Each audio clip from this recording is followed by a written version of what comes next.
Welcome to the deep dive. Today we are taking a single, really shocking line from the Code of Hammurabi. Probably the most famous legal text from the ancient world. Absolutely. And we're going to use this one line to show how over a century of academic consensus can just completely crumble. All because scholars were projecting their own modern ideas onto a 4,000-year-old document. It's a fascinating case study in academic blindness, really. It really is. We're diving deep into Hammurabi's Laws, Section 194. And it details this, truly brutal punishment for a wet nurse. And for decades, the interpretation was totally settled, right? Everyone just assumed it was a horrific penalty for negligence or, for causing a child's death. Exactly. If you looked at any standard textbook from, say, 1850 all the way up to around 2000, the story was the same. But our sources today, they center on the work of Safa Kaçmaz and specifically his groundbreaking 2004 study, Similar de Sud Akrabalu, Which translates to milk, kinship, and sumer. And Kaçmaz basically argued that this entire traditional reading, the one focused on death and negligence, was just fundamentally wrong. Completely wrong. So our mission here is to follow his analysis to see what the law was actually punishing. And in doing that, we're going to uncover this incredibly complex, state-protected legal system. A system of milk kinship. A system that was just completely invisible to Western scholarship for over 100 years. You're going to find out that the crime wasn't killing the baby.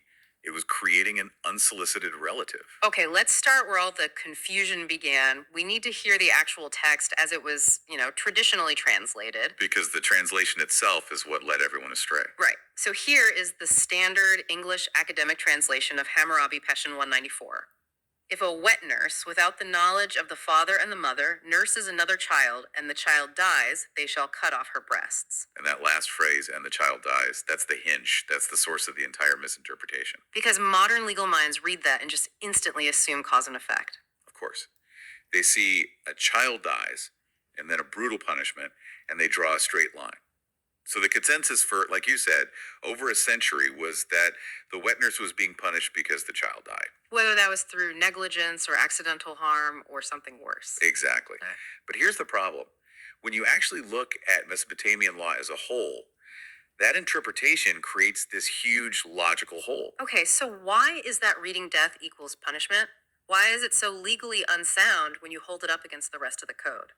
Because the code is meticulous. It is an extremely well-organized legal document. It's not just a random list of rules. Not at all.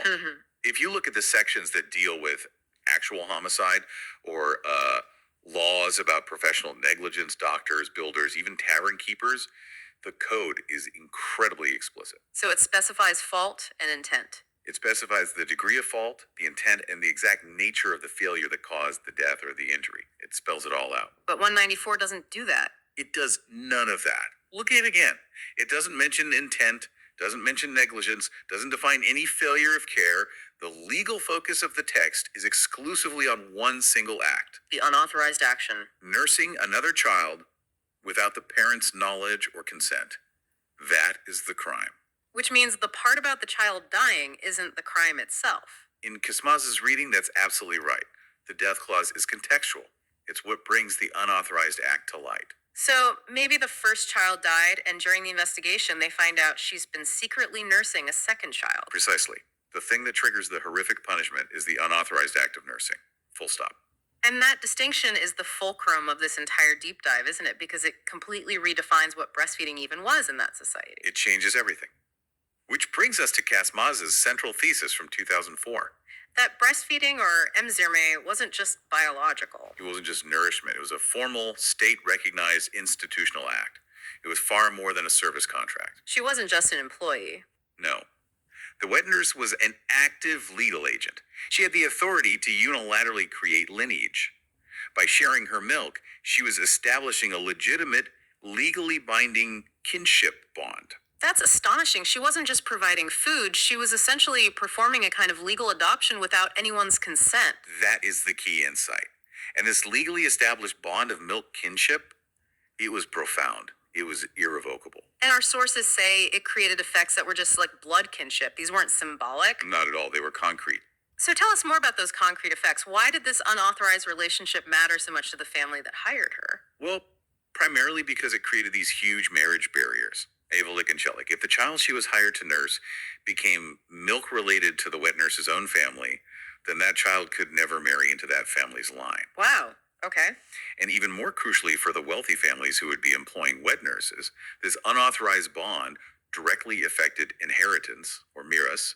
It completely violated their established household boundaries, the hens and near Larda. So the true crime wasn't medical at all, it was structural. Precisely. She wasn't being punished for malpractice. She was being punished for, you could say, unauthorized structural damage, for introducing a relative into a family without permission. And that secret relative could now have a potential claim on property, on resources. Or on future marriage alliances. It directly violated the foundational structure of lineage, the soi de zeni. The parents were paying her to sustain their lineage, and she completely undermined that purpose. It makes perfect sense when you put it that way. But that just begs a massive question. If this is so logical, so consistent with the rest of Mesopotamian law, why did international academia, the giants who translated these laws, miss it for over a century? And that's where the academic blindness comes in. It really raises this important question about, methodological bias. Right. Kaçmaz argues that the error was systemic. For decades, scholars were projecting the modern biological family concept onto the ancient world. We in the modern West, we tend to reduce kinship to genetics, to DNA. We see milk as food. That's it. And because of that projection, generations of scholars just dismissed the idea of milk kinship. They categorized it with these reductive terms like virtual, fictive, or symbolic. Implying it wasn't real. Exactly. Implying it wasn't a functional state-protected legal institution, but just some kind of charming social metaphor. And because they couldn't see the real legal structure, they had to invent a crime that made sense to them. Which was negligence or death. Which was negligence or death. Let's talk about some of the key commentators who kind of demonstrate this. Our sources highlight a few really good examples of how this blindness worked. Yeah, the first one is Driver and Miles, way back in 1952. Their entire framework was centered on modern ideas of negligence and harm. And Kaçmaz's critique of them is that they completely missed the order-centric nature of Mesopotamian law. The goal of Hammurabi was social order, maintaining the integrity of institutions, not just punishing bodily harm. By focusing only on the child's death, they just missed the real crime against the social order. Then we can jump ahead to Martha T. Roth in 1995. A very meticulous translator, but her interpretation was just as flawed. It was. Roth saw the unauthorized nursing as a professional error, like a modern employee violating a clause in their contract. She saw the milk, the beeson, as just food. She failed to see it as what's the term? A kinship establishing material bond. Akrabalik kuruku madiba. She read the words on the tablet correctly, but she failed to read the social law of the society correctly. So she saw a contract breach, not a lineage violation. And what about Raymond Westbrook in 1988? He got a little closer, didn't he? He came close. He talked about familial damage, but even he still defined that damage as physical loss, the death of the child. The real damage was the unauthorized introduction of a relative. The violation of the lineage structure itself. Right. And all these experts, even local experts like Bayar Bellman in 1982, they just kept reducing these ancient social structures because they were overlaying their own modern biology first biases. And it took Kaçmaz reading 194 through this anthropological, institutional, and kinship law-centered framework to finally break through that consensus. And the result is that a core legal institution, actively protected by the state 4,000 years ago, is suddenly visible to us. So let's connect this back to the punishment itself. Because once you understand the crime is the illegal creation of kinship, the punishment of cutting off the breasts, which seems so arbitrarily cruel, it suddenly has this terrible specific logic. It really does. Under the old reading, it was just barbaric retribution for a death. Now it serves a distinct legal function. Absolutely. Kaçmaz interprets this not as moral revenge, but as a deliberate functional act. The penalty was the permanent cancellation or removal, the kalyuchi iptaladir, of her specific legal authority to establish kinship through nursing. So by destroying the biological organ responsible for the legal act, the state ensured she could never again violate the foundational lineage structure of another household. It's the functional legal amputation of her status. It's the permanent revocation of her legal license, just carried out physically. And that interpretation aligns perfectly with the internal order-centric logic of Hammurabi's code.